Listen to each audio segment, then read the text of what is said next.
alam mo kung sino ang magaling. Sinuwerte ka lang nung nagtuos tayo sa talon. Pero mas malakas na ako ngayon, Elias. Kaya na kitang irisin na parang ibis! Natatandaan mo naman siguro kung paano ko pinatay sa harap mo yung mag-ina mo, di ba? Uulitin natin yung tanga! Tama naman! Pero ngayon, papatayin ko ang nanay mo, pati ang mga kaibigan mo! Hawak ko! Hawak ko! Tumahimik ka! Hayop ka talaga, Calvin! Bakit hindi mo kalagana at lumabang ka sa akin ng patas nang makita mo kung paano kita talunin? Calvin! Tapusin mo na yan! Masyado tayong tumatakal dito! Sige na! Huwag! Tama na ba ako? Kaya huwag na huwag! Tama na! Elias! Elias, tignan mo yung nanay mo. Nagmamakaawa na. Makinig ka naman! Huwag ka na magmatigas. Oh, sige. O, ganito na lang. Papaluhurin ko yung anak mo. Pag nagmakaawa to sa akin, bubuhayin ko siya.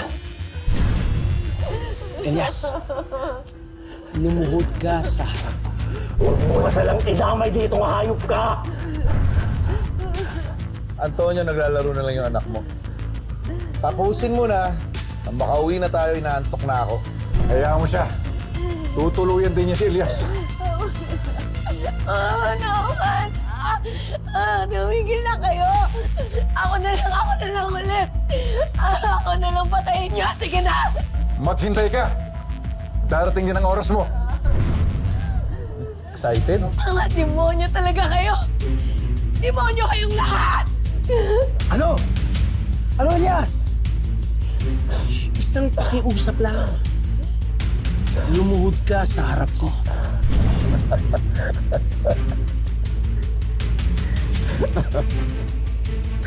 Ganyan ka na ba ka-desperado, Calvin?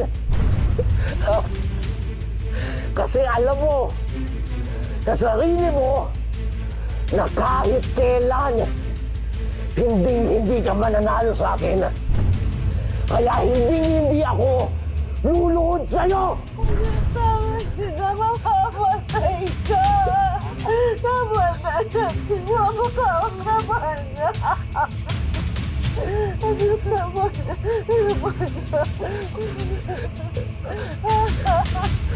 Ano, Elias? Magmamatigas ka pa rin?